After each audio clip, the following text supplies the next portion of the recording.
Olá pessoal, tudo bem? Eu sou a Glenda Ferreira, faço relacionamento com investidores aqui na Sparta, estou junto com o seu Vitor. Ele é nosso gestor do Sparta Cíclico, fundador da empresa inclusive, e vamos falar um pouquinho sobre o fundo que ele faz gestão, mas antes eu queria também fazer uma pergunta mais pessoal. A gente sabe que você vai completar quantos? 42 anos que já opera? Isso, 42. É uma longa estrada. Acho que já está passando os 42. É bastante tempo, então... É muita experiência, mas também passou por diferentes etapas do que a gente viu do nosso mercado de capitais. Queria que você comentasse um pouquinho como que era, o que você levava em consideração nas suas análises lá atrás, hoje em dia o que mudou, essa informação, só para a gente entender um pouquinho a cabeça. Bom, mudou muito. A gente se baseava basicamente em gráfico e fundamentos. Eu, especificamente, era menos grafista e mais fundamentalista. Para obter os fundamentos do mercado, por exemplo, nos mercados agrícolas, aqui dentro e principalmente lá fora, eu me baseava no relatório do Departamento de Agricultura dos Estados Unidos que vinha pelo correio. Nossa. E eu lia o relatório e com as informações do relatório sobre safras, etc., era informação suficiente para bater o mercado, ganhar dinheiro e bem, além disso, a gente também tinha outras fontes de informações, acabei montando até a FNP, que era a empresa de consultoria aí que ficou famosa por levantar informações de mercado, mas eram fundamentos. Isso daí funcionou bem até 2008, 2010. Depois começou a entrar muito... o mercado começou a focar mais para o curto prazo, para o ruído, como a gente fala, e menos para os fundamentos, e gráfico também não faz muita diferença aí. Mas começou a ter muito robozinho, muito fundo de investimento, muita gente que negocia a notícia do dia e não a tendência do mercado. Os hedgers, de alguma forma, também foram saindo um pouco desses mercados agrícolas. Não saindo, eles continuam lá, mas o volume cresceu muito e eles perderam protagonismo. Então, hoje é um mercado, esses mercados futuros, especificamente, derivativos, são muito... É muito trade de ruído e isso custa caro para quem faz posição... para a gente que costumava... E é nosso ponto forte, a nossa equipe é muito boa de análise. A gente foca nos fundamentos do mercado, né? Ou seja, nas tendências de longo prazo. E aí a gente observou que no mercado de ações ainda não existe essa correlação tão forte entre o que acontece com o preço da commodity e a empresa que produz a commodity. Ou seja, nos mercados derivativos está super arbitrado, segundo a segundo, muito ruído, e no mundo das empresas, na bolsa, às vezes leva semanas, mês para o mercado entender que mudou o preço da commodity para melhor ou para pior. Então a gente acabou se adaptando, a gente veio se adaptando ao longo do tempo. E hoje a gente vê que onde existe a maior possibilidade de ganho não é tanto operando nos derivativos lá, que eu vou ser sincero, para mim, hoje deve ter muito pouca gente, só os corretores estão ganhando esse mercado, que é muito giro e os custos de rolagem são muito altos, mas onde a gente está vendo que tem boas oportunidades é se posicionando nas commodities através das empresas que de alguma forma estão relacionadas com essas commodities. Podem ser empresas que produzem, pode ser empresas que consomem, ou pode ser empresas que prestam serviço para aquele setor, um transportador de safra, quando uma safra é recorde, fornecedor de insumos químicos, biológicos, máquinas, bancos que financiam quando o setor está indo bem e tudo. Não, bacana. Esses dias a gente teve uma discussão da pessoa falando assim, não, mas commodities é só a empresa que produz, assim, o produtor de soja, mas na verdade não, tem todo o ciclo, né?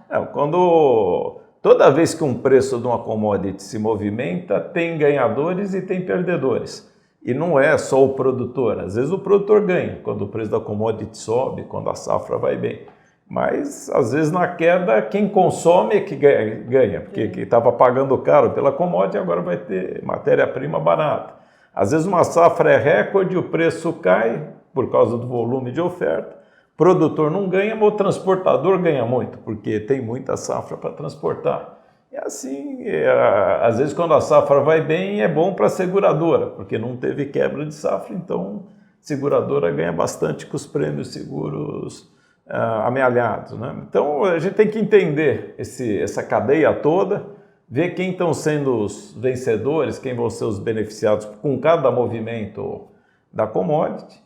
E cada commodity tem uma história diferente, uma cadeia diferente, não dá para... Eu vejo que às vezes tem a tendência do mercado de correlacionar as commodities. Tá tudo em queda é agora. petróleo, é metais, são grãos, são outros produtos, café, suco. E cada um tem sua história, seu balanço. Às vezes podem estar até andando junto, mas normalmente cada um está andando de acordo com o seu balanço de oferta e demanda. Perfeito. Vamos comentar então como que foi o último trimestre para o Sparta Cíclico. Junho teve um rendimento bem excepcional, né? Sim. Então, a gente foi beneficiado por 3 vertentes e prejudicado em uma. A carteira de ações foi bem, foi um trimestre bom para a Bolsa. Às vezes esse negócio também de se posicionar através de ações, às vezes você está posicionado corretamente com o fundamento, mas a Bolsa cai e derruba todas as ações juntos. Foi o que aconteceu no primeiro trimestre, o ano passado principalmente.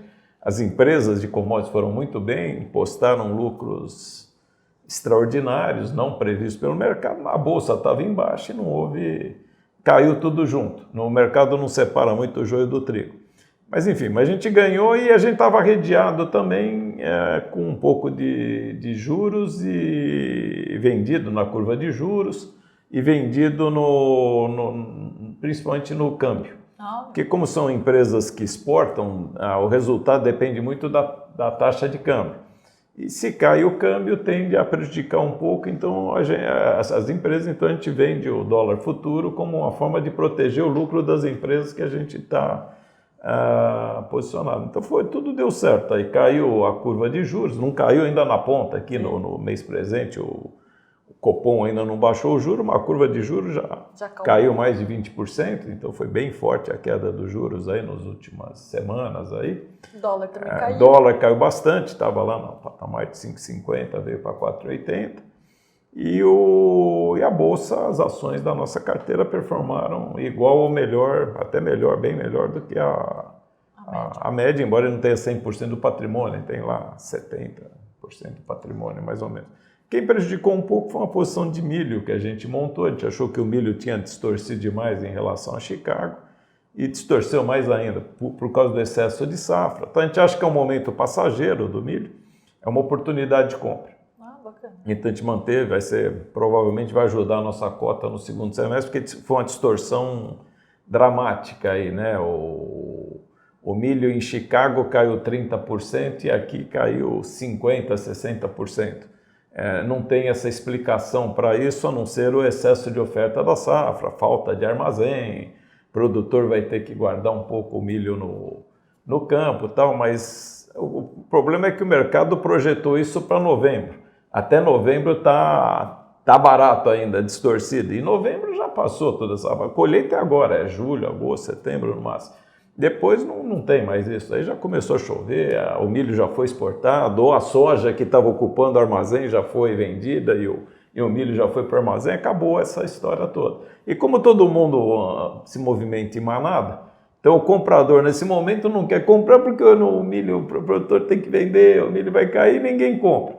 E aí fica nessa lenga-lenga até um dia que inverte, né? Aí o produtor já não quer mais vender, o comprador fala, puta, agora eu tenho que comprar e dá aquele ralizão, um pullback grande.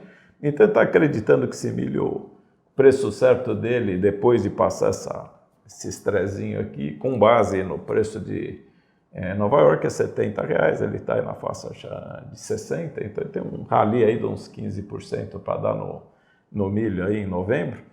Isso pode ajudar bastante a cota, a gente pode ganhar uns 2, 3, 4 pontos percentuais na nossa conta. Bacana, porque hoje em dia, se a gente abre ali qualquer manchete de jornal, preço das commodities em queda, fuja para as montanhas, né? Fica todo mundo assustado. Esse preço de commodities em queda, de novo, coloca tudo na mesma... Tem commodities e commodities. O petróleo está $80, é um preço, $70, mas ainda é um preço muito bom. O preço da Petrobras, aí, o custo total dela é $20 o barril, 30 no máximo. Não perde dinheiro a 50, nem a 60, nem a 70, ganha bem. Já você pega para os grãos, apertou um pouco a situação, mas agora tem um problema de clima que ainda não está definido. Eu, particularmente, como agrônomo e experiente em mercado, me parece que o clima está muito seco lá nos Estados Unidos e principalmente o milho define parte da produtividade nos primeiros 30 dias. Ele vai definir o número de linhas da espiga e para mim já perdeu pelo menos um par de linhas de espiga, de 16 para 14, né, bem técnico. Ou seja, já tem uma quebra de produção da ordem de 10% nos Estados Unidos, mesmo que a planta não mostre avaliando por fora. Então, para quem conhece fisiologia de planta, já sabe que está seco lá e continua, o calor está extremo na Índia, a chuva não está regular, a China está batendo recorde de temperatura, em alguns lugares da Europa também está ruim.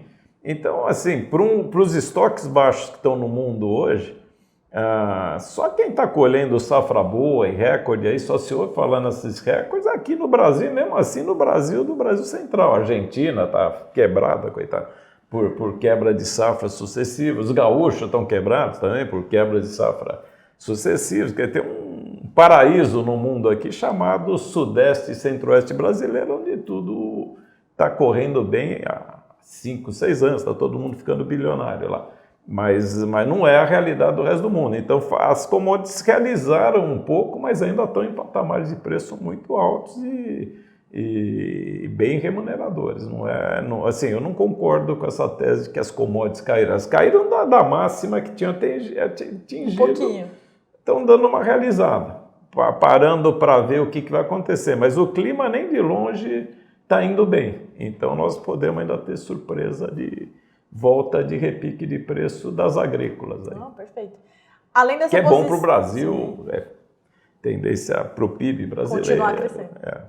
Além dessa posição em milho, então, como que mais o portfólio está preparado para esse segundo trimestre? Então, a gente está focado em crescimento do PIB e em agro. O PIB brasileiro, existe um pessimismo que é meio estrutural, psicológico aqui, que não é baseado nos fatos. Ele é baseado na psicologia que as pessoas, por qualquer motivo, estão pessimistas. Eu não sei se é por causa das redes sociais, não sei se é porque, enfim, não quero saber, polarização Bolsonaro, Lula, mas o fato é que as pessoas, o mercado vem errando muito feio, mas muito feio mesmo, há vários anos. 2020 previram que o PIB brasileiro ia cair 6%, caiu 3%. 2021 previram que ia recuperar 1,5%, recuperou 5%. 2022 previram que ia crescer 0,5%. Houve quem previsse até PIB negativo em 2022, cresceu 3%. Esse ano, eu já falava aqui, mas eu não consigo ver cenário abaixo de 2% para o ano passado, e como é que os caras conseguem prever na média 0,5%? É pessimismo, porque não bate nos fatos que é.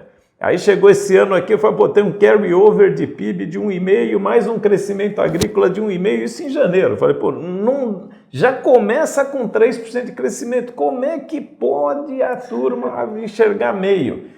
Talvez porque não acompanha agro, não acompanha nada. Que é o que move o país. Que é o que hoje move o país, está mudando os vetores de crescimento, né? Então a gente tem um país crescendo bem e não tem nada a ver com governo A ou B, porque é uma dinâmica que está acontecendo. O Brasil é o único lugar do mundo que produz alimento. Com inteligência artificial você não mata a fome de ninguém. Com óculos do futuro da Apple, você não vai encher a barriga de ninguém, mas se faltar comida, o mundo vai pegar fogo. Nesse momento, o único lugar do planeta que tem comida e que está produzindo com consistência, está avançando, é o Brasil. O resto, todo mundo está quebrando safra há vários anos, aí os estoques estão muito baixos. Então, e os agricultores brasileiros se organizaram também, são muito competitivos, se capitalizaram. Então, está indo tudo bem. Então, o Brasil tem uma locomotiva nesse momento, que é o agro. E já está... E esse agro, ele espraia para o resto do... eu tenho vários amigos meus que eu nunca sonhei que fossem comprar apartamento em São Paulo, porque mora na Rondônia, porque mora em Santa Catarina, porque mora no Paraná, pessoal de 60, 70 anos de idade... Agora toda hora, comprei apartamento em São Paulo. Então, uma parte desses prédios todos que estão construindo aqui, quem está comprando é o agro. Por quê? Porque o cara agora não quer mais se tratar na cidade dele, lá no hospital do SUS Quer vir dele aqui lá, no ele Einstein. quer vir no Einstein. Ele e a mulher quer vir agora comprar no Iguatemi, etc. Quer almoçar no restaurante bom aqui de São Paulo, tudo. Então toda isso é quase o equivalente ao Faria Limer e outros que quando ganham dinheiro vai comprar casa em Portugal e Miami. O agricultor não tem como ir para Portugal e Miami porque primeiro que ele mora longe, para ele chegar até São Paulo, até o aeroporto já é uma viagem gigantesca, ainda tem que ir para lá. Então para ele o point é vir em São Paulo e ele tem dinheiro, tá bem e tudo. E isso acontece com advogados, com médicos, com comércio, com os bancos que financiam o agronegócio. Então são volumes cada vez maiores, mas que acaba espraiando tudo isso para cidades também grandes aqui. Então o mercado antes olhava para um determinado tipo de ganhador que movimentava o mercado e agora tem que aprender a olhar que o ganhador é outro, mas pelo menos tem uma locomotiva tem alguma puxando. fonte de crescimento. Só não estão enxergando ela porque tem até um certo preconceito do setor urbano contra o campo, né? Fazem uma ideia do campo que é bem errada. Para você ser bem sincero, eu estou militando no campo há muito tempo, é super desenvolvido, é super admirado no mundo inteiro, tal, e o pessoal Tecnologia. Tem tecnologia, tem escala, tem conhecimento, tem tudo. E tem competitividade e tudo, e o pessoal trata como se fosse meia dúzia de ignorantes ali, desmatadores da Amazônia. Na Amazônia nem tem agricultura, quem está desmatando é porque não tem dono ali. É simples assim. Então o cara, para fazer a posse dele, ele precisa desmatar, porque não tem título. Mas você pega do Mato Grosso para baixo, está tudo titular, está tudo direitinho, está tudo legalizado, está tudo funcionando. Pega o carro, vai lá visitar que você acha que mudou de país, né? Então a gente está focado em crescimento do PIB e do agronegócio. Então a gente está procurando focar em empresas que vão se beneficiar de um crescimento do PIB que eu julgo que está sendo subavaliado, e o agro também, porque ele está crescendo muito. Os gringos já estão entrando aí há muito tempo, e contra fluxo não tem argumentos, veja bem. Então não sou eu que estou falando. Vai entrar muito dinheiro no Brasil. Outra coisa que a gente vai continuar fazendo é vendido em dólar, porque a gente acha que esse dólar vai cair mais, vai ter recorde de exportação esse ano, ano que vem também, e ainda pode explodir o preço das commodities, que eu te falei, não estou prevendo o que vai, porque é um problema climático aí. Mas a foto inicial não é muito católica, não está muito confortável esse clima de largada do hemisfério norte. E tem o problema do aquecimento global, que eu já falei outras vezes, que é um problema do hemisfério norte que está a 1000 por hora. Então a gente está com boas perspectivas.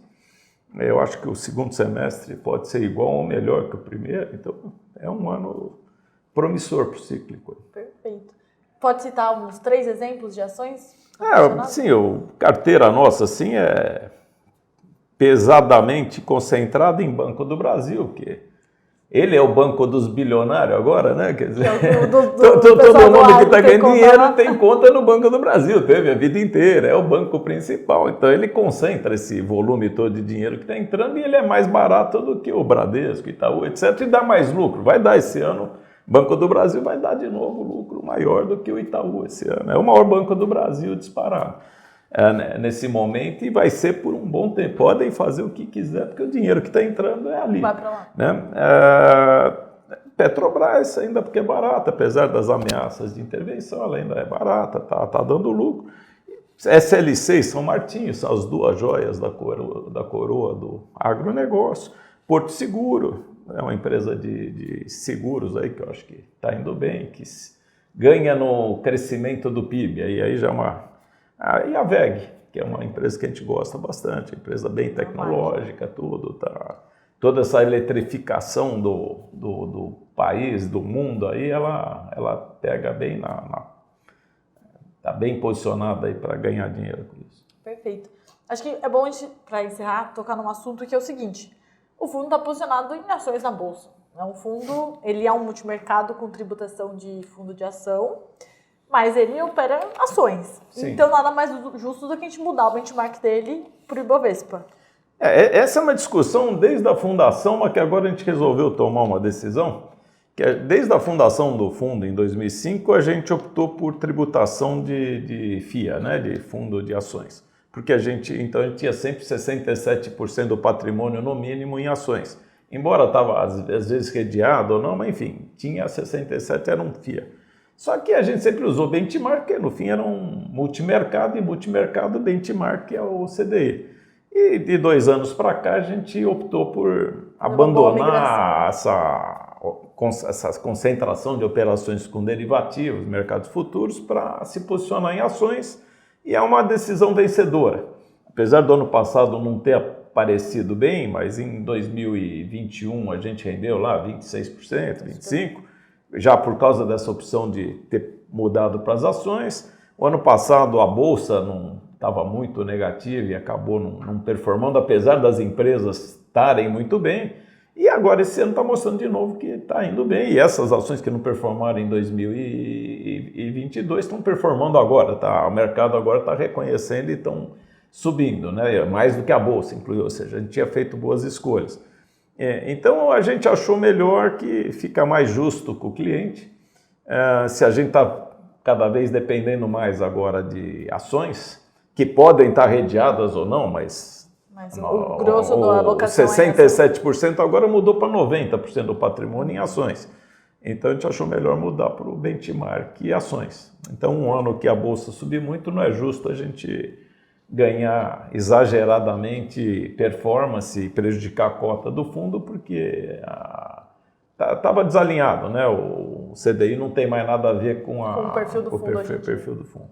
Perfeito, muito obrigada, seu Vitor, pela contribuição. Foi uma aula de agronegócio. Do milho, nem sabia, essas informações todas já aprendi. E é isso, pessoal. Muito obrigada pelo tempo de vocês. Deixem suas dúvidas aqui se estiverem sobre Sparta Cíclico, como aplicar, quiserem conhecer mais o fundo. Um abraço e até a próxima.